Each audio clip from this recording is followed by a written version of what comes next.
কাজে লজ্জা নেই। লজ্জা হচ্ছে অলসতায়, লজ্জা হচ্ছে হাত পাতায়, লজ্জা হচ্ছে অকর্মণ্যতায়। কাজে লজ্জা আছে? লজ্জা কিসে বলেন সবাই? লজ্জা হচ্ছে অলসতায়, অকর্মণ্যতায়। যারা কাজ না করে ফুটানি মারে ওইটাতে লজ্জা। অনেকে আছে ফুটানি মারে, আছে না নাই? কাজ করে না, সব ফুটানি, এই ফুটানিতে লজ্জা। কিন্তু পরিশ্রমে কোনো লজ্জা নেই। এজন্য আল্লাহ তাআলা বললেন, ইয়া আইয়ুহাল ইনসান ইন্নাকা কাদিহুন ইলা রাব্বিকা কাদহান ফামুলাকি। হে মানুষ, তোমার রবের কাছে পৌঁছা পর্যন্ত তোমাকে পরিশ্রম করতে হবে, হাড় ভাঙা পরিশ্রম করে আমার কাছে আসতে হবে, তবেই সফলতা মিলবে। অন্য আয়াতে আল্লাহ তাআলা বলছেন, লাকাদ খালাকনাল ইনসানা ফি কাবাদ। নিশ্চয়ই মানুষকে আমি কষ্ট এবং পরিশ্রম নির্ভর করে তৈরি করেছি। এই পৃথিবীতে টিকে থাকতে হলে তাকে পরিশ্রম করতে হয়, কষ্ট করতে হয়। এবং দুনিয়ার এই সাইকেলটা যদি দেখেন, দিন এবং রাতের যে সাইকেল, রাতকে আল্লাহ বানিয়েছেন ঘুমের জন্য, রেস্ট নেওয়ার জন্য, বিশ্রামের জন্য, আর দিনকে আল্লাহ বানিয়েছেন কর্মচঞ্চল করে, কাজের জন্য। দিনের মধ্যে কর্মস্পৃহা আছে। আল্লাহ তাআলা সূরা নাবাতে বলছেন, ওয়াজআলনান নাহারা মাআশা। আমি দিনকে বানিয়েছি কর্মচঞ্চল, দিনে আপনি কাজ করবেন, হাড় ভাঙা পরিশ্রম করবেন, তবেই সফলতা ধরা দিবে। ঠিক কিনা বলেন? তাহলে প্রথমে আমরা জানলাম এই পৃথিবীতে পরিশ্রম করতেই হবে, পরিশ্রমের কোনো বিকল্প নেই। সফল হতে চাইলে কি করতে হবে? আওয়াজ করে বলবেন, কি করতে হবে? এবং ইসলাম এই পরিশ্রমকে উৎসাহিত করে, পরিশ্রমের মাধ্যমে যে ইনকাম, এটাকে উৎসাহিত করে। বিষ্ণু ইসা ইসলাম বলেন, মা আকালা আহাদুন তাআমান কাত্তু খায়রান আইয়াকুলা মিন আমালি ইয়াদাইহি। মানুষ পরিশ্রম করে তার দুই হাত দিয়ে উপার্জন করে যে জীবিকা নির্বাহ করে, এর চেয়ে শ্রেষ্ঠ জীবিকা পৃথিবীতে আর নেই। আল্লাহু আকবার। আপনারা যারা কষ্ট করে ঘাম ঝরিয়ে উপার্জন করেন, এই পৃথিবীতে এর চেয়ে শ্রেষ্ঠ উপার্জন আর হতে পারে? পরিশ্রম করে ঘাম ঝরিয়ে আপনি যে রিজিক এর বন্দোবস্ত আপনার হয়, এই খাবারের চেয়ে শ্রেষ্ঠ খাবার পৃথিবীতে হতে পারে? এরপর বিষ্ণু সাল্লাল্লাহু আলাইহি ওয়াসাল্লাম বললেন, ওয়া ইন্না নাবিয়াল্লাহি দাউদ আলাইহিস সালাম কানা ইয়াকুলু মিন আমালি ইয়াদিহি। আল্লাহর নবী দাউদ আলাইহিস সালাম তিনি নিজ হাতের উপার্জন থেকে খেতেন। সুবহানাল্লাহি ওয়া বিহামদিহি। তিনি আর্মর বানাতেন, যুদ্ধাস্ত্র। তিনি বর্ম বানাতেন, নিজ হাতে বর্ম বানিয়ে, যুদ্ধাস্ত্র বানিয়ে বিক্রি করে সেটা দিয়ে জীবিকা নির্বাহ করতেন। আল্লাহু আকবার। তাহলে পরিশ্রমের কোনো বিকল্প নেই। শ্রমের মাধ্যমে যে উপার্জন, এটা শ্রেষ্ঠ উপার্জন। তাই শ্রমজীবী যারা আছেন, মনক্ষুণ্ণ হবেন না, মন ছোট করবেন না। You are the super hero, you are the super hero, you are the remittance fighter of our country. এই জন্য রাস্তা দিয়ে যখন হাঁটবেন, বুক ফুলিয়ে হাঁটবেন, আর বস্তা ভরে টাকা নিয়ে দেশে ফিরবেন। ঠিক কিনা বলেন? বুক ফুলিয়ে হাঁটতে হবে। এজন্য আমি আমার প্রিয় মাতৃভূমি বাংলাদেশের গভর্নমেন্টকে অনুরোধ করবো, আমাদের শ্রমজীবী ভাইদের যাতে সুবিধা হয়, এই ব্যবস্থা আপনাদের করতে হবে। বিনীত অনুরোধ রাখবো। শ্রম মন্ত্রণালয়ে যারা দায়িত্বে আছেন, স্পেশালি তাদেরকে রিকোয়েস্ট করবো, আমাদের শ্রমজীবী ভাইদের যেন কোনো কষ্ট না হয়, কারণ তাদের পাঠানো রেমিটেন্সে সচল থাকে আমার দেশের অর্থনীতির চাকা। তারা ভালো থাকলে ভালো থাকবে বাংলাদেশ। Very simple. ঠিক কিনা বলেন? আমার যে ভাইটা পরিচ্ছন্নতা কর্মী, রাস্তা ক্লিন করে, এয়ারপোর্টে ওয়াশরুম ক্লিন করে, একজন পরিচ্ছন্নতা কর্মী, তারও 20 থেকে 30 হাজার টাকা বাংলাদেশে ঢোকে প্রতি মাসে। আপনি চিন্তা করতে পারেন? 6টা মাস যদি রেমিটেন্স বন্ধ হয়, শ্রীলঙ্কার চেয়েও খারাপ অবস্থা বাংলাদেশে চলে যাবে। Just only 6 months. ভয়ঙ্কর অবস্থা হবে বাংলাদেশে। এটা আল্লাহর পক্ষ থেকে একটা স্পেশাল রাহমা, মার্সি এন্ড ব্লেসিংস, যে আমাদের রিজিকের তাগিদায় সারা বিশ্বে যে কাজ করতে হয়, আমরা কাজ করি আর দেশে টাকা পাঠাই, আর সচল থাকে আমার দেশের অর্থনীতির চাকা। আলহামদুলিল্লাহ পড়েন। সো বাংলাদেশের গভর্নমেন্টকে আমি বিনীত অনুরোধ জানাবো, শ্রম মন্ত্রণালয়কে অনুরোধ জানাবো, এয়ারপোর্ট অথরিটিকে অনুরোধ জানাবো, আমার শ্রমজীবী ভাইদের সাথে ভালো আচরণ করুন, তাদের সাথে কোঅপারেট করুন। বিশেষ করে যতগুলো দূতাবাস আছে সারা বিশ্বে, বাংলাদেশের যে মিশনগুলো, দূতাবাসগুলো, আমার শ্রমজীবী ভাইদের যে কোনো কাজকে অগ্রাধিকার ভিত্তিতে আপনারা সার্ভিস দিন। এটা দিতেই হবে। ঠিক কিনা বলেন? তারা ভালো থাকলে ভালো থাকবে বাংলাদেশ। তো এই জন্য শ্রমের কোনো বিকল্প নাই। নিজ হাতে উপার্জিত অর্থ, নিজ হাতে উপার্জিত কামাই, এটা শ্রেষ্ঠ কামাই। তো আলহামদুলিল্লাহ আজকের অডিয়েন্সের মধ্যে শ্রমজীবী ভাইয়েরা বেশি। আলহামদুলিল্লাহ পড়েন। এটা আমাদের সৌভাগ্য। এই যে বাংলাদেশে এখন চাকরি নাই, চাকরির বাজার মন্দা, মাস্টার্স পাশ করে বেকার টোটো কোম্পানির ম্যানেজার, এরকম আছে না নাই? তার বিপরীতে আল্লাহ তাআলা আপনাদেরকে মালয়েশিয়া নিয়ে আসছে। প্রতি মাসে আপনি টাকা পাঠান, আলহামদুলিল্লাহ। আপনি বাংলাদেশের যে উন্নয়ন, বাংলাদেশের যে ডেভেলপমেন্ট, এই যে স্মার্ট বাংলাদেশ বলে বলে মন্ত্রীরা মুখে ফেনা তুলে ফেলে এটার গর্বিত অংশীদার আপনি, ঠিক কিনা বলেন? আপনি গর্বিত অংশীদার। You are the contributor, you are the real contributor. আপনার অবদানে বাংলাদেশ আজকে সচল, আলহামদুলিল্লাহ। সো মন ছোট করার কোনো সুযোগ নেই। নিজ হাতে উপার্জিত কামাই এটা পৃথিবীর শ্রেষ্ঠ কামাই, আলহামদুলিল্লাহ। পরিশ্রমের মাধ্যমে যে উপার্জন, এটাকে ইসলাম আমাদেরকে উৎসাহিত করে। শুধু নামাজ, রোজা, জিকির এগুলো নিয়ে ইসলাম আমাদেরকে পড়ে থাকতে বলেনি। কোরআনিক অর্ডার হচ্ছে আপনার নামাজ শেষ, আপনি বেরিয়ে পড়বেন, কাজে বেরিয়ে যাবেন। ফাইদা কুদিয়াতিস সালাতু ফান্তাশিরু ফিল আরদি ওয়াবতাগু মিন ফাদলিল্লাহ। বিধানটা কার বলুন? আওয়াজ করে বলুন, বিধানটা কার? এটা কোরআনিক ভার্ডিক্ট, কোরআনের বিধান। নামাজ শেষ, গোল হয়ে বসে জিকির করতে বলা নাই আল্লাহ। আল্লাহ বলেছে ফান্তাশিরু ফিল আরদ ওয়াবতাগু মিন ফাদলিল্লাহ, জমিনে ছড়িয়ে পড়ো, আল্লাহর রিজিক তালাশ করো। নামাজ শেষ বেরিয়ে যাবে, কৃষক চলে যাবে মাঠে, শ্রমজীবী চলে যাবে ফ্যাক্টরিতে, শিক্ষকরা চলে যাবে তাদের শিক্ষা প্রতিষ্ঠানে, কর্পোরেট ওয়ার্ল্ডের লোকেরা চলে যাবে তাদের প্রতিষ্ঠানে। ডেভেলপমেন্ট করতে হবে, সিভিলাইজেশন করতে হবে। নামাজের পরে গোল হয়ে বসে থাকা চলবে না। কি ব্যালেন্স দেখেছেন ইসলাম? আজান হয়েছে তো মসজিদে আসো, নামাজ শেষ বেরিয়ে পড়ো, আলহামদুলিল্লাহ। কি ভারসাম্যপূর্ণ ইসলাম। ফাইদা কুদিয়াতিস সালাতু ফান্তাশিরু ফিল আরদ, যখন সালাত শেষ জমিনে ছড়িয়ে পড়ো, আল্লাহ রিজিক অন্বেষণ করো। তাহলে শুধু নামাজ রোজার মধ্যে ইসলাম নয়, আপনাকে কর্মঠ হইতে হবে, পরিশ্রম করতে হবে, হাড় ভাঙা পরিশ্রম। বিশ্বনবী সাল্লাল্লাহু আলাইহি ওয়াসাল্লাম অত্যন্ত পরিশ্রমী ছিলেন। He started his first career as a shepherd. সুবহানাল্লাহ। ওনার প্রথম ক্যারিয়ার উনি রাখাল হিসেবে শুরু করেছেন। রাখালরা যে কাজ করে, অর্থাৎ মরুভূমিতে ভেড়া, মহিষ, ভেড়া, ছাগল, তারপর বকরি, দুম্বা, এই চরানোর কাজগুলো দিয়ে বিষ্ণু সাল্লাল্লাহু আলাইহি ওয়াসাল্লাম তার ক্যারিয়ার শুরু করেছেন অ্যাজ এ শেফার্ড। বিষ্ণু সাল্লাল্লাহু আলাইহি ওয়াসাল্লাম বলেন, সহিহ বুখারীর বর্ণনা, মা বাআসাল্লাহু নাবিয়্যান ইল্লা রাআল গানাম। আল্লাহ তাআলা এই পৃথিবীতে এমন কোন নবী পাঠায় নাই যে নবীরা ছাগল চড়ায় নাই। সুবহানাল্লাহ পড়বেন না? সাহাবারা বললেন, ওয়া আনতা ইয়া রাসূলুল্লাহ, হে আল্লাহর নবী আপনিও ছাগল চড়িয়েছেন? বিষ্ণু সাল্লাল্লাহু আলাইহি ওয়াসাল্লাম বললেন, নাআম, আমিও ছাগল চড়িয়েছি। ওয়া কুনতু আরআহা আলা কারারিত লি আহলি মক্কা, আমি অল্প কিছু মজুরির বিনিময়ে, অল্প কিছু টাকার বিনিময়ে, সামান্য কিছু পারিশ্রমিকের বিনিময়ে মক্কার লোকদের ছাগল চড়িয়ে দিতাম। সুবহানাল্লাহ পড়েন। ছাগল হচ্ছে খুব টেরা প্রাণী, ডানে টানলে বায়ে যায়, বায়ে টানলে ডানে যায়। তাদেরকে একসাথে করা অ্যাজ এ শেফার্ড, এটা মরুভূমিতে খুব কষ্টের কাজ। আল্লাহ তাআলা প্রত্যেক নবীকে দিয়ে ছাগল চড়িয়েছেন যাতে করে কিছুদিন পরে নবীরা মানুষ চড়াতে পারে। সুবহানাল্লাহ। আল্লাহ বুঝাতে চাইলেন, এখন ছাগল চড়াও, এদের উপর যদি কন্ট্রোল নিতে পারো তাহলে মানব জাতির উপর কন্ট্রোল নিতে পারবো। আল্লাহু আকবার। এজন্য প্রত্যেকটা নবীকে দিয়ে, সহিহ বুখারীর বর্ণনা, মা বাআসাল্লাহু নাবিয়্যান ইল্লা রাআল গানাম, আল্লাহ পৃথিবীতে এমন কোন নবী পাঠায় নাই যেই নবীকে দিয়ে আল্লাহ ছাগল চড়ায় নাই। তো বিষ্ণু সাল্লাল্লাহু আলাইহি ওয়াসাল্লাম ছাগল চড়িয়েছেন, অত্যন্ত সুঠাম দেহী ছিলেন, কর্মঠ ছিলেন। তার মানে বিষ্ণু সাল্লাল্লাহু আলাইহি ওয়াসাল্লামও পরিশ্রম করে উপার্জন করেছেন, ঠিক কিনা? ছাগল চড়াতেন, তার বিনিময়ে সামান্য কিছু পারিশ্রমিক নিতেন, মজুরি নিতেন, এতে লজ্জা নাই। এজন্য এই কথা দিয়ে শুরু করেছি যে কাজে লজ্জা নেই। এই তো বিষ্ণু সাল্লাল্লাহু আলাইহি ওয়াসাল্লামের ক্যারিয়ার গেল। আমরা যদি সাহাবাদের জীবনী দেখি, ওনারাও পরিশ্রমী ছিলেন। কেউ খেজুর বাগানে কাজ করতেন, কেউ কৃষি কাজ করতেন, কেউ বাজারে ব্যবসা করতেন, কেউ বসে থাকেননি। হাড় ভাঙা পরিশ্রম করেছেন প্রত্যেকটা সাহাবা। তারা আমাদের মডেল, তারা আমাদের সুপারহিরো, তারা আমাদের আইকন, ঠিক কিনা? নবীরা আমাদের মডেল, সাহাবারা আমাদের মডেল। বিষ্ণু সাল্লাল্লাহু আলাইহি ওয়াসাল্লাম কর্মঠ ছিলেন, ওনার সাহাবারা অত্যন্ত কর্মঠ ছিল। কেউ বসে থাকতেন না, পরিশ্রম করতেন, হাড় ভাঙা পরিশ্রম করতেন, উপার্জন করতেন। তারা আমাদের জন্য প্রেরণার বাতিঘর। অনেক সাহাবাদের বায়োগ্রাফি থেকে আপনাদেরকে ঘটনা শেয়ার করা যাবে। আমি একজন সাহাবার জীবনী শোনাবো আপনাদেরকে। আব্দুর রহমান ইবনে আউফ রাদিয়াল্লাহু তাআলা আনহু। 10 জন জান্নাতের, দুনিয়াতে বসে যে 10 জন সাহাবা জান্নাতের সুসংবাদ পেয়েছেন তাদের মধ্যে একজন, আলহামদুলিল্লাহ বলেন। আব্দুর রহমান ইবনে আউফ রাদিয়াল্লাহু তাআলা আনহু প্রথম 8 জন মক্কায় যারা কালিমা পড়ে মুসলমান হয়েছে তাদের একজন। তার স্ট্যাটাসটাকে জেনে নেন। তো তিনি যখন মক্কা থেকে হিজরত করে মদিনায় গেলেন, মনে রাখবেন মক্কা থেকে যে সাহাবারা বাড়ি ঘর ছেড়ে হিজরত করেছে তাদেরকে বলে মহাজির, মানে হিজরতকারী সাহাবা। আর মদিনাতে যে সমস্ত সাহাবারা তাদেরকে রিসিভ করেছেন তাদেরকে বলে আল আনসার, মানে সাহায্যকারী সাহাবা।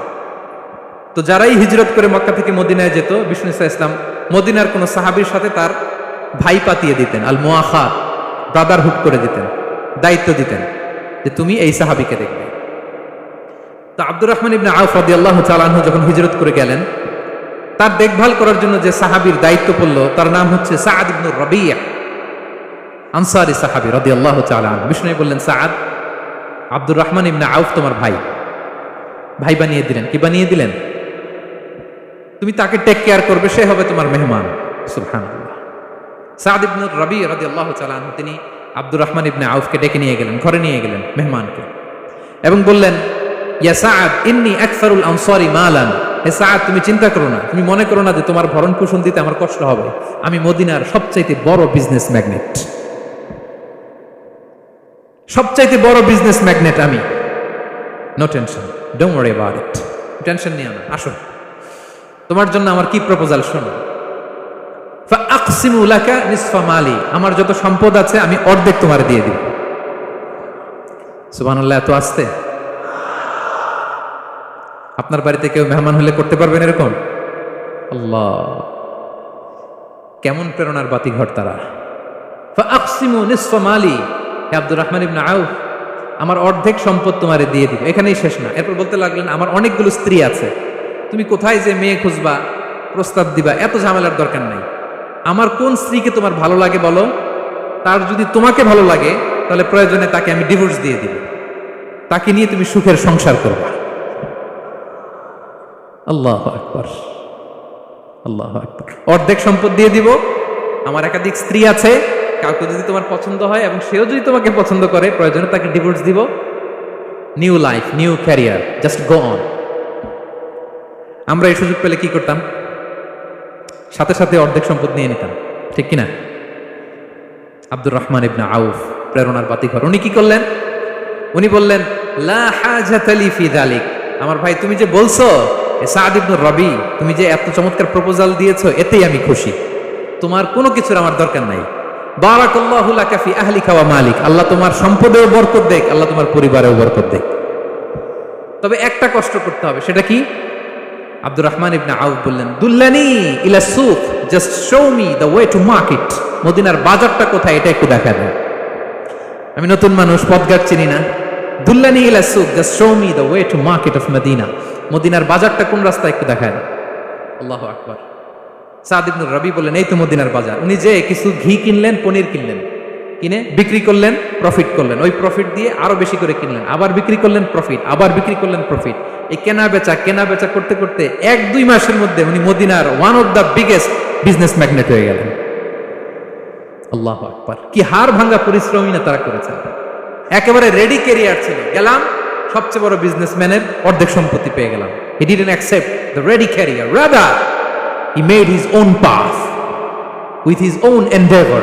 নিজের চেষ্টায়, নিজের পরিশ্রমে, নিজের ঘাম ঝরিয়ে নিজের ক্যারিয়ার তৈরি করেছেন। চিল্লায় বলেন ঠিক কিনা? This is the biography of Abdur Rahman ইবনে আউফ রাদিয়াল্লাহু তাআলা আনহু। সাহাবারা কতটা পরিশ্রম করেছেন, তার মানে বিশ্বনবী পরিশ্রমী ছিলেন, সাহাবারা পরিশ্রমী ছিলেন। এবং বিষ্ণু ইসা ইসলাম পরিশ্রম করতে বলতেন সবাইকে, হাত পাততে নিষেধ করতেন, কারণ দারিদ্রতা বড্ড ভয়ঙ্কর। দারিদ্রতা যার আসে সে বুঝে। বাংলা একটা কথা আছে, অভাব যখন দরজায় এসে দাঁড়ায়, ভালোবাসা তখন, হ্যাঁ সবার মুখস্থ, দেখছেন? অভাব যখন দরজায় এসে দাঁড়ায়, ভালোবাসা তখন জানলা দিয়ে পালায়। দারিদ্রতা ঈমান কেড়ে নেয়। আপনি পার্বত্য চট্টগ্রামের অবস্থা জানেন? আমাদের বাংলাদেশের পাহাড়ি এলাকার অবস্থা জানেন? ওখানে আমাদের গরিব মুসলিম ভাইদেরকে সামান্য কিছু টাকা পয়সা দিয়ে ওদেরকে খ্রিস্টান বানিয়ে ফেলতেছে মিশনারিগুলো। এই খবর তো আমরা রাখি না। দারিদ্রতা বড্ড ভয়ঙ্কর।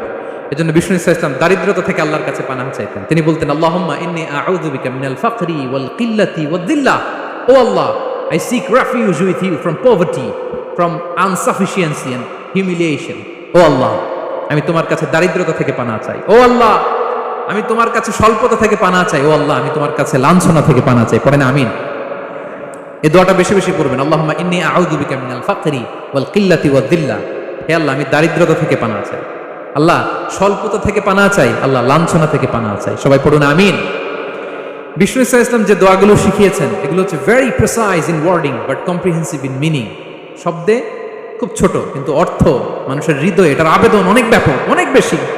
আপনি সারাদিন মিলিয়েও দোয়ার মধ্যে এত সুন্দর প্রার্থনা বাক্য তৈরি করতে পারবেন না, কিন্তু বিষ্ণু ইসলাম এক বাক্যে যেটা চেয়েছেন গোটা দুনিয়াটা এর ভিতরে ঢুকে গিয়েছে। আল্লাহুম্মা ইন্নী আউযু বিকা মিনাল ফাখরি ওয়াল কিল্লাতি ওয়াদ দিল্লাহ। আল্লাহ দারিদ্রতা থেকে পানাহ চাই। বিষ্ণু ইসলাম নিজে স্বয়ং দারিদ্রতা থেকে পানাহ চাইতেন। তাহলে দারিদ্রতার সাথে আমাদের কোনো সম্পর্ক? আমরা পরিশ্রম করব, আমরা কাজ করে খাবো, কাজে কোনো লজ্জা নেই, লজ্জা অলসতায়, চিল্লায় বলেন ঠিক কিনা? এবং বিষ্ণু ইসলামের কাছে কেউ যদি হাত পাতত, যদি দেখতেন তার কাজ করার যোগ্যতা আছে, বিষ্ণু ইসলাম ভিক্ষা দিতেন না, কাজে উৎসাহিত করতেন, ভিক্ষাবৃত্তিকে অনুৎসাহিত করতেন। এক যুবক এসে হাত পাতল, বিষ্ণু ইসলাম আর কিছু দেন। নই বললেন, তুমি তো শক্ত সামর্থ্য মানুষ, বাসায় কি আছে বলো? সে বলে, আমার বাড়িতে একটা পানি খাওয়ার জগ আছে আর একটা চাদর আছে। বিষ্ণু ইসলাম বললেন, নিয়ে আস। সে নিয়ে আস। এবার বিষ্ণু ইসলাম চাদর আর জগ দুটা নিয়ে সাহাবাদেরকে বললেন, মাইয়াশতারি হাযাইন, কে কিনবে? অকশন চিনেন? অকশন, অকশনে কি করে? নিলামে দাম তোলে না? রাসূল সাল্লাল্লাহু আলাইহি ওয়াসাল্লাম তার চাদর আর জগটা নিলামে তুললেন। এই কে কিনবে? মাইয়াশতারি হাযাইন, মাইয়াশতারি হাযাইন। একজন বলল, ফাকালা রাজুল আনা আখিযুহুমা বিদিরহাম, ইয়া রাসূলুল্লাহ, আমি 1 দিরহামে কিনবো। কয় দিরহাম? বিষ্ণু বললেন, 1 দিরহাম, 1 দিরহাম, 1 দিরহাম। মানে এর চেয়ে কেউ বাড়াবে কিনা? মাইয়াজিদু আলা যালিক, এর চেয়ে বাড়াই দিবা কে? আরেক সাহাবী বলল, ইয়া রাসূলুল্লাহ, আমি 2 দিরহামে কিনবো। 2 দিরহাম, 2 দিরহাম, 2 দিরহাম, আর বাড়ে না। বিষ্ণু ইসলাম তার কাছে 2 দিরহাম দিয়ে বিক্রি করে দিলেন। 2 দিরহাম নিয়ে যুবককে বললেন, নাও, 1 দিরহাম দিয়ে কিছু খাবার কিনে তোমার ফ্যামিলিকে দিয়ে আস, আরেক দিরহাম দিয়ে একটা কুঠার কিনে নিয়ে আস। তো যুবক কুঠার কিনে আনলো। ফাওয়াদা লাহু আর রাসূল সাল্লাল্লাহু আলাইহি ওয়াসাল্লাম ইয়াদান, রাসূল সাল্লাল্লাহু আলাইহি ওয়াসাল্লাম নিজ হাতে ওই কুঠারের একটা হাতল লাগাই দিলেন কাঠের। শুধু কুঠার দিয়ে তো হবে না, একটা হাতল থাকতে হবে না? বিষ্ণু সাল্লাল্লাহু আলাইহি ওয়াসাল্লাম ওনার মোবারক হাতে, বরকতময় হাতে ওই কুঠারে একটা হাতল লাগাই দিলেন। এবার বললেন, যাও, 1 দিরহাম দিয়ে কুঠার, আরেক দিরহাম দিয়ে খাবার কিনে আনো। এই কুঠার দিয়ে জঙ্গলে যে কাঠ কেটে লাকড়ি বেচে জীবিকা নির্বাহ করো। সামনের 15 দিন আমার সামনে যেন তোমার ঘুরঘুর করতে না দেখি। এ বেচারা গেল, 1 দিরহাম দিয়ে ফ্যামিলিতে খাবার দিল, আর লাকড়ি নিয়ে কাঠ কাটতে না কাটতে কয়েকদিনের ব্যবধানে ও 10 দিরহাম কামাই ফেলছে। আস্তে আস্তে আস্তে আস্তে সে স্বাবলম্বী হয়ে গেল। এরপর একবার বিষ্ণু ইসলামের কাছে আসছে। বিষ্ণু ইসলাম তারে বলে, মানুষের কাছে হাত পাতার চেয়ে, দুয়ারে দুয়ারে ভিক্ষা করার চেয়ে তোমার মতো এরকম কাঠ কেটে, জঙ্গলে কাঠ কেটে বাজারে বিক্রি করা অনেক ভালো। আল্লাহু আকবার। এই হচ্ছে বিষ্ণু ইসলামের ক্যারেক্টারিস্টিক্স। তিনি ভিক্ষাবৃত্তিকে অনুৎসাহিত করতেন। এই যে গল্পটা, what is the moral of the story? কি শিখলাম? 1 নম্বর যেটা শিখলাম, তিনি কাজ করে খেতে উৎসাহিত করেছেন। চাইলেই বিষ্ণু ইসলাম ওই 2টা জিনিস বিক্রি করে 2 দিরহাম দিয়ে বলতে পারতেন, যাও 2 দিরহাম দিয়ে খাবার কিনো। ওই বেলা খেয়ে রাতের বেলা আরেক দুয়ারে যে ভিক্ষা করতো, ঠিক কিনা বলেন? কথা বুঝতেছেন? 2 দিরহাম দিয়ে যদি খাবার কিনতো, তো দুপুরে খেয়ে রাতে কি করতো? আবার হাত পাততো। সেটা করে নাই, কাজ করে খেতে উৎসাহিত করেছেন এবং স্থায়ী সমাধান করে দিয়েছেন। কারণ কাজ কাজই, কাজে কোনো ছোট বড় নাই। আছে? কাজে কোনো ছোট বড় আছে? তাহলে ইসলাম আমাদেরকে পরিশ্রমী হতে শেখায়, কর্মমুখী হতে শেখায়। ইসলাম কতটা কর্মমুখী ধর্ম দেখেন। বিষ্ণু ইসলাম বলেন, ইন কামাতিস সাআ ওয়া ফি ইয়াদি আহাদিকুম ফাসিলা, কেউ যদি দেখে কিয়ামত হয়ে যাচ্ছে, কি হয়ে যাচ্ছে? সবাই বলুন। কেউ যদি দেখে কিয়ামত হয়ে যাচ্ছে আর তার হাতে একটা চারা বীজ আছে, গাছের চারা। কি আছে? গাছের চারা। সে গাছের চারা রোপণ করতে গেছিল, ওদিকে যায় দেখে কিয়ামত শুরু হয়ে গেছে। বিষ্ণুনবী বলেন, ফাইন ইসতাতাআ আন লা তাকুমা হাত্তা ইয়াগরিসাহা ফালইয়াগরিসহা, সে যদি পারে কিয়ামত হওয়ার আগেই ওটা রোপণ করে দিতে, সে যেন তাড়াতাড়ি করে রোপণ করে দেয়। আল্লাহু আকবার। ইসলাম কতটা কর্মমুখী ধর্ম। কিয়ামত শুরু হয়েছে, বিষ্ণু বলেন তার উপর কিয়ামত আসার আগে সে যদি চান্স পায়, চারা বীজটা যেন রোপণ করে দেয়। আর আমরা এখন আখিরুজ্জামান, দাজ্জাল আসবে, কিয়ামত হয়ে যাবে, 2025 সালেই হবে, এগুলো বলে কাজকর্ম সব বন্ধ করে দিচ্ছে। এরকম ডাকাইত আছে না নাই? হ্যাঁ বলেন, আছে না নাই? তা আখিরুজ্জামান কি আপনারা এটা শিখায়, এই লেসন শিখায়? আখিরুজ্জামান আসবে, দাজ্জাল আসবে, তো আপনার সমস্যা কি? দাজ্জাল আসবে দেখেই তো আপনাকে বিজনেস করে এমন টাকা কামাইতে হবে যাতে করে দাজ্জাল আসলে আমি আমার অর্থ দিয়ে মুজাহিদিন ভাইদেরকে সহায়তা করতে পারি। দাজ্জাল আসবে তো আপনার প্রবলেম কি? আপনার বডি বিল্ডিং করতে হবে, আপনার ফ্যামিলিকে তারবিয়া দিতে হবে, আপনার সোসাইটিকে সমৃদ্ধ করতে হবে, আপনাকে সভ্যতার কারিগর হইতে হবে। আপনার সব কাজ আপনি আরো বাড়াই দিবেন। দাজ্জালের প্রশ্ন আসবে। এখন দাজ্জাল আসবে, 25 সালেই আসবে, 26 সালেই কিয়ামত হবে। কি হবে ক্যারিয়ার দিয়ে? আর কি হবে ব্যবসা করে? এরকম আছে না নাই? এরকম করা যাবে? বিশ্বনবী কি বললেন? কিয়ামত হইতেছে, তুমি দেখতেছো চাক্ষুষ, বিলা আয়ান, দেখতেছো কিয়ামত হইতেছে, আর তুমি গাছ লাগাইতে গেছিলা। যদি সুযোগ হয় কিয়ামত হওয়ার আগে আগে কি করো? গাছ লাগাও। সুবহানাল্লাহ পড়বেন না? প্রিয় ভাইয়েরা, আমরা যেন পরিশ্রমী হই, আমরা যেন কর্মঠ হই, আমরা যেন অলস না হই। বিষ্ণু ইসলাম অলসতা থেকে আল্লাহর কাছে পানা চাইতেন। আল্লাহ আমাদেরকে বোঝার তৌফিক দান করুক, আমরা পড়ি আমিন। আল্লাহ নবী সাল্লাল্লাহু আলাইহি ওয়াসাল্লাম শুধু পরিশ্রম করতে বলেছেন এমন নয়, তিনি পরিশ্রমীদেরকে পছন্দ করতেন। এক সাহাবীর সাথে তিনি মুসাফা করলেন, দেখলেন হাতটা বড্ড খসখসে, তিনি শ্রমজীবী সাহাবী। এটা যখন তিনি শুনতে পেলেন, তিনি পরম মমতায় আলতো করে ওই শ্রমিক সাহাবীর হাতে তিনি চুমু খেলেন। আল্লাহু আকবার। এবং ওনার আন্ডারে যারা কাজ করতো তাদের সাথে বিষ্ণু ইসলামের যে আচরণ, ওনার যে শ্রমিক, ওনার যে খাদেম, তাদের সাথে বিষ্ণু ইসলামের যে ডিলিং শুনলে আপনি অবাক হয়ে যাবেন, অবাক হয়ে যাবেন। আপনি কারো ব্যাপারে যদি রিয়েল ইনফরমেশন চান, আপনি কয়েকটা জায়গায় নক করতে হবে। এক নাম্বার, ধরেন যে একজন বড় সাহেব, তার আসল তথ্য যদি চান, তার বউকে জিজ্ঞেস করেন। কারা জিজ্ঞেস করবেন? ওয়াইফকে জিজ্ঞেস করবেন, স্ত্রীকে, আসল তথ্য পাবেন। 2 নাম্বার, তার বাড়ির দারোয়ানকে জিজ্ঞেস করবেন। কাকে? 3 নাম্বার, তার ঘরের কাজের বুয়া, সব জানে উনি, ওই কাজের বুয়া থেকে রিপোর্ট নেবেন, ঘরে যে কাজ করে। 4 নাম্বার, তার ড্রাইভার, দারোয়ান, কাজের বুয়া, ওয়াইফ, এদের কাছ থেকে যদি আপনি জিজ্ঞেস করেন, ফলের বিড়াল বেরিয়ে আসবে। ঠিক কিনা বলেন? তা আসেন বিষ্ণু ইসলামের যে খাদেম, কর্মচারী, তারা একটু জিজ্ঞেস করি বিষ্ণু ইসলামের আচরণ কেমন ছিল। বিষ্ণু ইসলামের খাদেমের নাম হচ্ছে আনাস রাদিয়াল্লাহু আনহু। আলহামদুলিল্লাহ, খাদিমুর রাসূলিল্লাহ, বিষ্ণু ইসলামের খাদেম। আসেন ওনাকে জিজ্ঞেস করি যে বিষ্ণু ইসলামের আচরণ কেমন ছিল। আনাস রাদিয়াল্লাহু তাআলা আনহু বলেন, খাদিমতুন নবিয়্যা 10 সিনিন, আমি বিষ্ণু ইসলামের 10 বছর খেদমত করেছি, 1-2 বছর না, 10 বছর বিষ্ণু ইসলামের খেদমতে আমি নিয়োজিত ছিলাম। ফামা ক্বালা লি লিমা সানা'তা ওয়ালা লিমা লা সানা'তা, 10 বছরের মধ্যে একদিনও কখনো বলে না, এ আনাস এটা কেন করলা, এই আনাস এমনটা কেন হলো, এটা কেন করলা না, একদিনের জন্য বলে নাই। কেন এটা করছো, কেন এটা করো নাই, এরকম কোনো প্রশ্ন আমাকে কোনোদিন করে নাই। সুবহানাল্লাহ। আনাস রাদিয়াল্লাহু তাআলা কি ভুল করেন নাই? করছেন। ছোট মানুষ তো, একেবারে ছোট বাচ্চা ছিলেন। ওনার আম্মা যখন আনাস রাদিয়াল্লাহু তাআলাকে নিয়ে আসছে, বিষ্ণু ইসলাম মক্কা থেকে হিজরত করে মদিনায় আসলেন, সবাই বিশ্বনবীকে ঘিরে ধরলো, সবাই বিশ্বনবীকে সালাম দেয়, মুসাফা করে, হাদিয়া দেয়। আনাসের মা চোখের পানি ছাড়ে, বিষ্ণুনবীর কাছে লজ্জায় এসে বলে, ইয়া রাসূলুল্লাহ, সবাই আপনাকে উপহার দেয়, সবাই আপনাকে হাদিয়া দেয়, আমি আপনারে কি হাদিয়া দেব? হাদিয়া দেওয়ার মতো কিছু নাই আমার এই কলিজার টুকরা আনাস ছাড়া, আমি আনাসকেই আপনারে হাদিয়া দিয়ে দিলাম।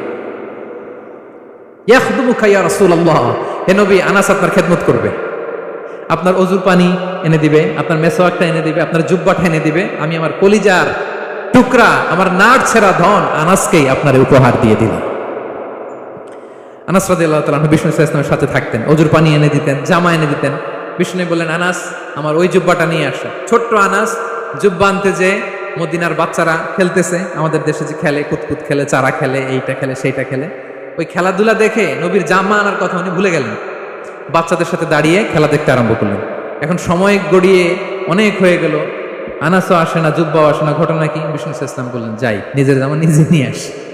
তো বের হলেন, যে দেখে সর্বনাশ, আনাসকে পাঠাইছি জুব্বা আনতে, আনাস দেখি এদিকে খেলার মধ্যে মগ্ন হয়ে আছে। বিষ্ণু ইসলাম কিছুই বললেন না, চুপ করে যে উনিও আনাসের পিছনে দাঁড়িয়ে রইলেন, কিছুই বলে না। তো আনাস খেলা একবার এদিকে দেখে, একবার ওদিকে দেখে, একবার এদিকে ঘুরতে ঘুরতে হঠাৎ দেখে পিছনে কে?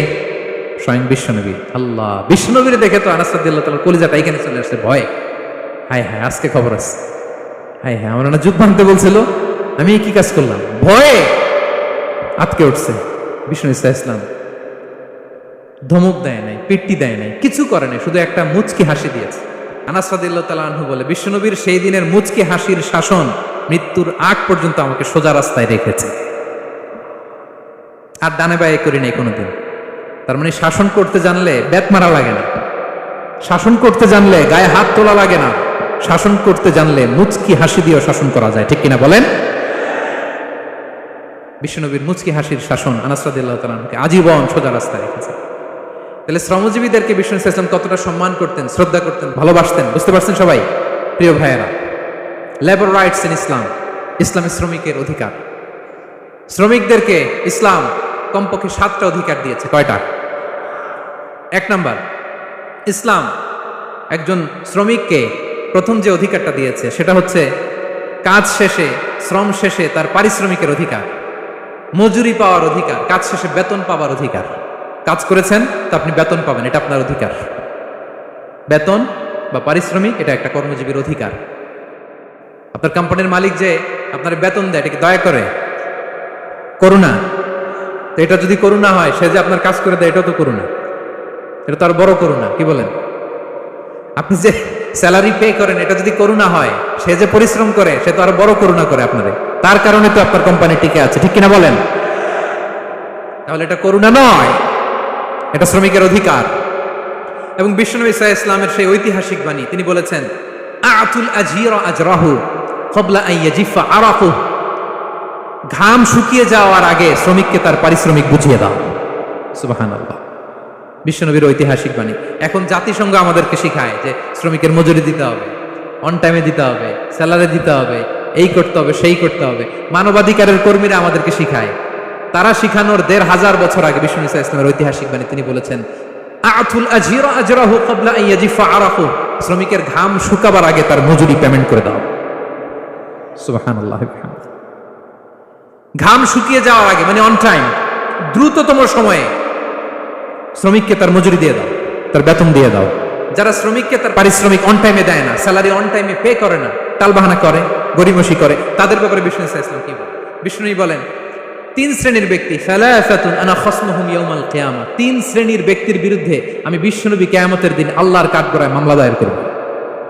আমি বিশ্বনবী ৩ শ্রেণীর ব্যক্তির বিরুদ্ধে আমি বিশ্বনবী আল্লাহর সুপ্রিম কোর্টের কাঠগড়ায় মামলা দায়ের করব। এর মধ্যে এক শ্রেণীর ব্যক্তি হচ্ছে রাজুলুন ইস্তাআজারা আজিরান ফাস্তাওফা মিনহু ওয়া লাম ইউতিহি আজরা। কোন ব্যক্তি যে শ্রমিক নিয়োগ দেওয়ার পরে তার কাছ থেকে কাজ বুঝে নিয়েছে, কিন্তু তাকে তার প্রাপ্য বুঝিয়ে দেয়নি। এরকম ডাকাত আমাদের সমাজে আছে না নাই? কাজ ঠিকই বুঝে নিছে, কিন্তু তার প্রাপ্যটা বুঝিয়ে দেয়।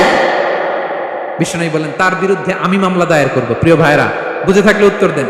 বিশ্বনবী যার বিরুদ্ধে মামলা দায়ের করবে, তার জান্নাতটা একেবারে ডাইরেক্ট, তাই না?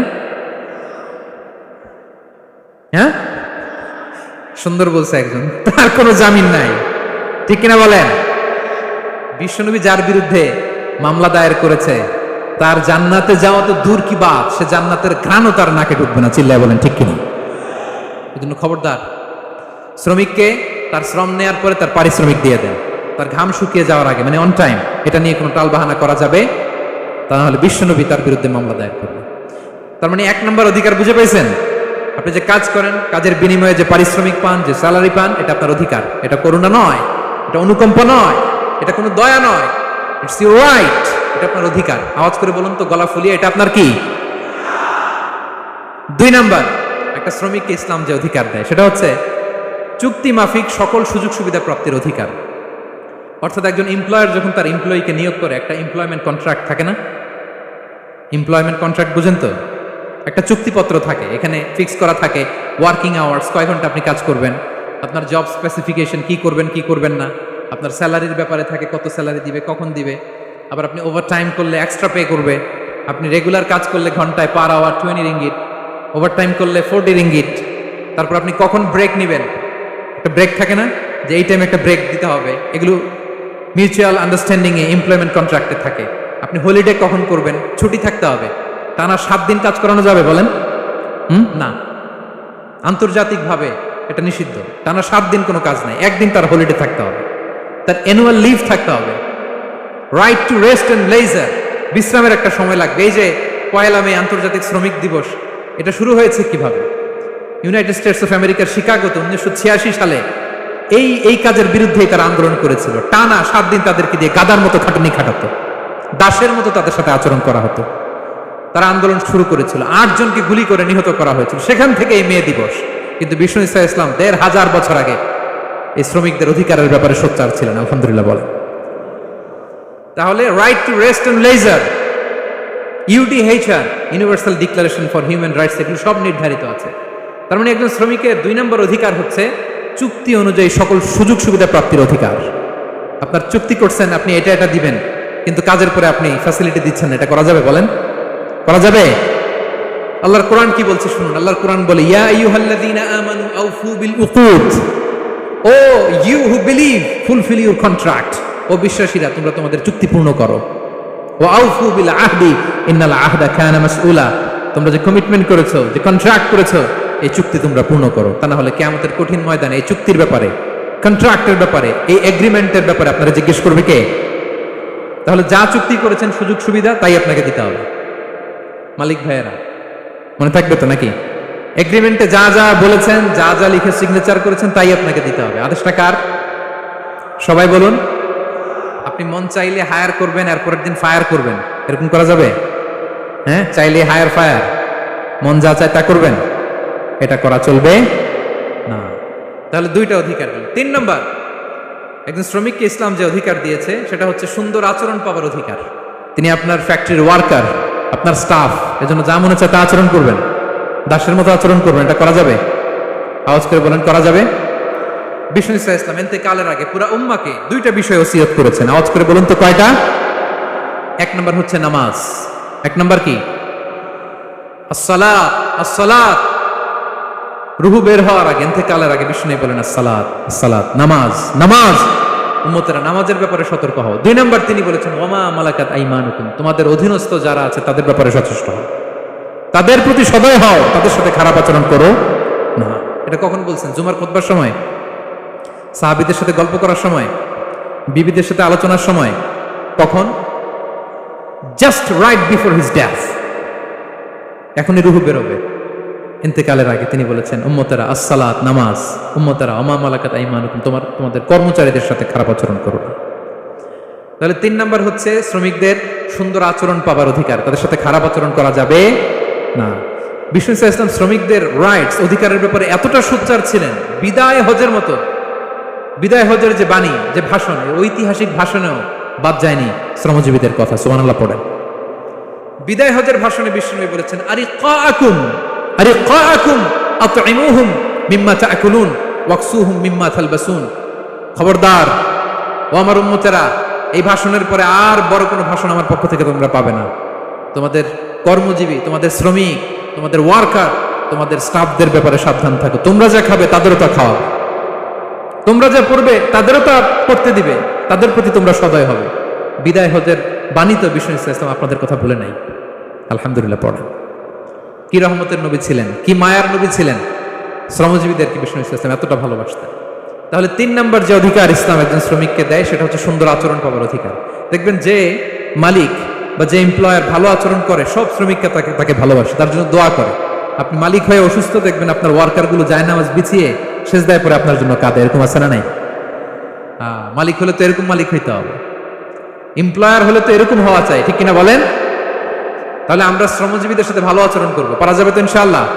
ইনশাআল্লাহ। 4 নাম্বার, কর্মক্ষেত্রে নিরাপত্তার অধিকার। শ্রমজীবী ভাইদের যে ওয়ার্ক প্লেস আছে সেখানে তাদের নিরাপত্তা থাকতে হবে, সেফটি মেজারমেন্ট থাকতে হবে। অনেক জায়গায় দেখি আয়রন ফ্যাক্টরিগুলোতে যারা কাজ করে, আল্লাহু আকবার, আপনারা ভিডিও ক্লিপসে দেখবেন যে কি ভয়ঙ্কর সেখানকার অবস্থা। ডিহাইড্রেশন, এক একজন অসুস্থ হয়ে যায়। সেখানে তাদের পর্যাপ্ত পানির ব্যবস্থা নাই, এটা নাই সেটা নাই। এমন এমন ফ্যাক্টরিতে আমাদের অনেক ভাইরা কাজ করে, কেমিক্যাল ফ্যাক্টরি, মাস্কও নাই। এরকম ডাকাইতে আছে না নাই? কেমিক্যাল ফ্যাক্টরিতে যারা কাজ করবে এদেরকে মাস্ক দিতে হবে, এদেরকে হ্যান্ড গ্লাভস দিতে হবে। নির্মাণ শ্রমিক যারা আছে তাদেরকে হেলমেট দিতে হবে। প্রত্যেকটা ফ্যাক্টরিতে ফায়ার এক্সটিংগুইশার লাগবে, আগুন লাগলে অগ্নি নির্বাপক যে যন্ত্র, এগুলোর দরকার আছে না নাই বলেন? গাদার মতো ঢুকার জায়গা নাই, বেরোয়ার জায়গা নাই, সেফ এন্ট্রি নাই, সেফ এক্সিট নাই। হাজার হাজার মানুষ কাজ করে, আগুন লাগলে সব পুরো ছাই। এরকম হয় না? প্রিয় ভাইরা বলেন, আওয়াজ করে বলেন, হয় না এরকম? অহরহ আমরা দেখি বাংলাদেশে। অগ্নি নির্বাপক যন্ত্র নাই না, এটা করা যাবে না। আগুন লাগলে কিভাবে আপনি আগুন নেভাবেন, কিভাবে তাদের সেফটি সিকিউরিটি এনশিওর করবেন, এগুলো সব আগে থেকে নির্ধারণ থাকতে হবে। তাহলে 4 নাম্বার হচ্ছে নিরাপত্তা অ্যাজ এ এমপ্লয়ার, এটা আপনাকে এনশিওর করতে হবে। 5 নাম্বারে সাধ্যের বাইরে কোনো কাজে বাধ্য না করার অধিকার। সাধ্যের বাইরে কিছু আপনি তার উপর চাপিয়ে দিতে পারবেন, এমন হেভি ওয়ার্কলোড দিতে পারবেন না যেটা তার শরীরে কুলায় না। এরকম ডাকাইতে আছে যে পারে না, তারপরে তার উপর কাজ চাপিয়ে দেয়, আছে না নাই বলেন? বলেন। ওয়ার্কারের স্বাস্থ্যহানি হয়, অঙ্গহানি হয়, এবং এমন ছোট ছোট বাচ্চাদের দিয়ে কাজ করায়, শিশু শ্রম, এটা তো আইনত দণ্ডনীয় অপরাধ। এটা করা যাবে না। এগ্রিমেন্টে, চুক্তিতে আপনি যা করাবেন, যেভাবে করাবেন, যা চান সার্ভিস, ওইটাই করাইতে হবে। এবং আল্লাহর বিধান এটা, লা ইউকাল্লিফুল্লাহু নাফসান ইল্লা উসআহা, আল্লাহ সাধ্যের বাইরে বান্দার উপরও কোনো কিছু চাপিয়ে দেয় না। এটা সেমলি applicable to the worker. Bishnu Islam বলেন, ওয়ালা ইউকাল্লাফু মিনাল আমালি ইল্লা মা ইউতিক, সাধ্যের বাইরে কোনো ওয়ার্কারকে অতিরিক্ত কোনো কাজ চাপিয়ে দেয়া যাবে না। ফাইন কাল্লাফাহু, যদি তাকে সাধ্যের বাইরে কোনো কাজ চাপিয়ে দিতে হয়, মা ইয়াগলিবুহু, যেটা তার জন্য কষ্ট হয়ে যায়, ফাল ইউইনহু আলাই, এই কাজে তাকে সাহায্য করতে হবে। মালিক হয়ে আপনার হাত লাগাতে হবে, অথবা এক্সট্রা ম্যান পাওয়ার নিতে হবে, ওয়ার্কফোর্স নিতে হবে। সুবহানাল্লাহ পড়েন। বিশ্বনবী মনে হচ্ছে যেন বর্তমান যে এই যে হাজার হাজার ফ্যাক্টরি, এই কলকারখানা, এই ওয়ার্কারদের দুর্দশাগুলো দেখে দেখে পয়েন্টে পয়েন্টে ধরে ধরে কথা বলেছেন। আল্লাহু আকবার। যদি সাধ্যের বাইরে কিছু চাপিয়ে দিতে হয় তাহলে তাকে সহায়তা করতে হবে। তাহলে 5 নম্বর শ্রমিকের অধিকার হচ্ছে সাধ্যের বাইরে কোনো কাজে বাধ্য না করার অধিকার। আপনি বাধ্য করতে পারবেন না। কটা গেল? 5টা। মাশাআল্লাহ, খুব মনোযোগী শ্রোতা। 6 নম্বরে শ্রমিকের উপর আল্লাহ যা যা ফরজ করেছেন তা আদায়ের অধিকার দিতে হবে আপনাকে। সালাতের সময় হলে তাকে নামাজ পড়তে দিতে হবে। নন মুসলিম হলে এটা ভিন্ন ইস্যু, তখন আপনি চেষ্টা করবেন একটা মুসলিম কোম্পানিতে যাওয়ার, মুসলিম মালিকের আন্ডারে যাওয়ার, অথবা তাদেরকে সবাই মিলে অ্যাপ্লিকেশন করে বুঝাবেন যে সামান্য ফরজ নামাজটুকু পড়ার অনুমতি, পারমিশন আমরা চাই। কিন্তু কোনো মুসলিম এমপ্লয়ার নামাজের জন্য বাধা দিতে পারবে না। রমজান মাসে রোজা রাখা শ্রমিকের জন্য ফরজ না, অনুমতি দিতে হবে। নারী কর্মীদেরকে, যারা নারী কর্মী আছে তাদেরকে পর্দার অনুমতি দিতে হবে, হিজাবের অনুমতি দিতে হবে। মালিক তো দূরের কথা, আমাদের বাংলাদেশে অনেক বিশ্ববিদ্যালয়ের শিক্ষকরাই অনুমতি দেয় না। এরকম ডাকাত শিক্ষক আছে না নাই? এরকম জালেম বাংলাদেশে আছে না নাই? ঢাকা বিশ্ববিদ্যালয় চিন্তা করা যায়, মুসলিমদের টাকা দিয়ে যে বিশ্ববিদ্যালয়, ওখানে আমার বোনেরা পর্দা করে যেতে পারে না, আমার মুসলিম বোনেরা হিজাব পড়তে পারে না, নেকাব পড়তে পারে না। এই অধিকার কি শিক্ষককে দেওয়া হয়েছে? কথা বলেন না, never. You never can do that. একটা রেগুলার ড্রেস কোড থাকবে, এটা সবাই মানবে। এটার উপরে দিয়ে সে চাদর পরবে না ওড়না পরবে না হিজাব পরবে না ব্লেজার পরবে, এটা নিয়ে নাক গলানোর ক্ষমতা কোনো শিক্ষকের নাই। চিল্লায় বলেন ঠিক কিনা? তাহলে আপনার কর্মস্থলে মুসলিম নারীরা যদি কাজ করে, নারী কর্মীদের জন্য পর্দার ব্যবস্থা করতে হবে। ঠিক কিনা বলেন? হালাল ফুড খাওয়ার ব্যবস্থা থাকতে হবে। ওয়াইন খাওয়ানো যাবে না, ড্রিঙ্কস করানো যাবে না, পর্ক খাওয়ানো যাবে না। ঠিক কিনা বলেন? আপনার কোম্পানিতে আপনার শ্রমিককে দাড়ি রাখতে চাইলে দাড়ি রাখার অনুমতি দিতে হবে। ঠিক কিনা বলেন? দাড়ি রাখা ওয়াজিব। দাড়ি রাখা কি? কোনো মতে সুন্নাতে মুআক্কাদা, যেটাই আমরা বলি, একজন মুসলিমের জন্য এটা আবশ্যক। দাড়ি রাখতে বাধা দেয়া যাবে? আমাদের বাংলাদেশে দেয়? হ্যাঁ, কোন কোম্পানি দেয়?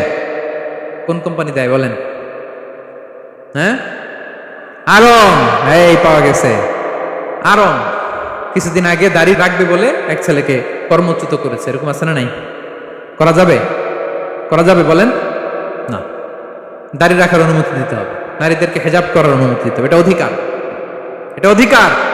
শ্রমিকের উপর আল্লাহ তাআলা যা যা ফরজ করেছে এটা আদায়ের অধিকার তাকে দিতে হবে। আলহামদুলিল্লাহ বলেন। 7 নাম্বার, সর্বশেষ, সামাজিক নিরাপত্তা লাভের অধিকার, সোশ্যাল সিকিউরিটি। শ্রমিকের পুঁজি হচ্ছে তার শ্রম, তার জীবন যৌবন সব দিয়ে আপনার ফ্যাক্টরিতে একেবারে শীর্ষে নিয়ে গেল, শেষ জীবনে আপনি মালিক তারে ভুলে গেলেন। এরকম আছে না নাই? নো। তার জন্য সোশ্যাল সিকিউরিটির ব্যবস্থা করতে হবে। অনেক শ্রমিক ভাইরা আছে সারা জীবন ফ্যাক্টরির জন্য কাজ করে শেষ বয়সে দুরারোগ্য ব্যাধিতে আক্রান্ত, তাদের খোঁজ খবর কেউ নেয় না। এটা গভর্নমেন্টের দায়িত্ব। গভর্নমেন্ট ফান্ড থেকে, কোম্পানির ফান্ড থেকে, অথবা কোনো যাকাত ফান্ড থেকে, অথবা কোনো এন্ডাওমেন্ট ফান্ড থেকে, অর্থাৎ ওয়াকাফের ফান্ড থেকে তাদের সোশ্যাল সিকিউরিটির ব্যবস্থা করতে হবে। সামাজিক নিরাপত্তা দরকার আছে না নাই বলেন? এটা আপনাদের অধিকার। এই 7টা অধিকার ইসলাম একজন শ্রমিককে দিয়েছে। তো শ্রমিককে ইসলাম শুধু অধিকারই দিয়েছে, মালিকের কোনো অধিকার নাই নাকি? এবার মালিকরা খেপে উঠছে। এতক্ষণ মালিকরা চুপচাপ, আমি দেখতেছি তো, এতক্ষণ যা যা বলতেছি মালিকরা চুপচাপ শুনতেছে। যখনই বলছি মালিকের অধিকার আছে না নাই, মালিকরা কে আছে? হ্যাঁ, ইসলাম চেক এন্ড ব্যালেন্স করেছে। ইসলাম হচ্ছে ভেরি ব্যালেন্সড রিলিজিয়ন, ভারসাম্যপূর্ণ একটা জীবন ব্যবস্থা। শ্রমিকেরও দায়িত্ব আছে। শ্রমিকেরও কি প্রিয় ভাইয়েরা দায়িত্ব আছে। বিষ্ণু ইসলাম বলেন, সালাসাতুন লাহুম আজরান, 3 শ্রেণীর ব্যক্তি আছে যাদেরকে আল্লাহ যে কোনো কাজ করলে ডাবল রিওয়ার্ড দিবে। ডাবল। আপনি নামাজ পড়লে যাওয়া সওয়াব, এক করলে আর দ্বিগুণ সওয়াব। এর মধ্যে এক শ্রেণীর হচ্ছে বলে আব্দুল মামলুক ইদা আদ্দা হাক্কাল্লাহ ওয়া হাক্কা মাওয়ালিহ। ওই দাস যে তার আল্লাহর ইবাদত করে, আল্লাহর হকও পালন করে আর তার মনিবের হকও পালন করে। এখানে দাস বলতে শুধু আগের সময়ের দাসই নয়, বর্তমান সময়ের যারা কর্মজীবী তারাও। কোন কর্মজীবী সে যদি আল্লাহর বিধান, আল্লাহর হক আদায় করে, পাশাপাশি যার আন্ডারে সে কাজ করে তার হকও আদায় করে, বিষ্ণু ইসা ইসলাম বলেন সব কাজে তার প্রতিদান হবে ডবল ডবল। করেন আল্লাহু আকবার। তাহলে শ্রমিকের দায়িত্ব হচ্ছে কোম্পানিকে যে সার্ভিস তার দেওয়া এটা পূর্ণাঙ্গ রূপে দিতে হবে। এটা হচ্ছে শ্রমিকের দায়িত্ব। এক নম্বরের দায়িত্ব হচ্ছে লয়ালটি, আমানতদারিতা। এক নম্বর দায়িত্ব কি? আপনি বেতন নেন আপনার বসের কাছ থেকে, কোম্পানির কাছ থেকে, কিন্তু সার্ভিস দেন আরেক কোম্পানির।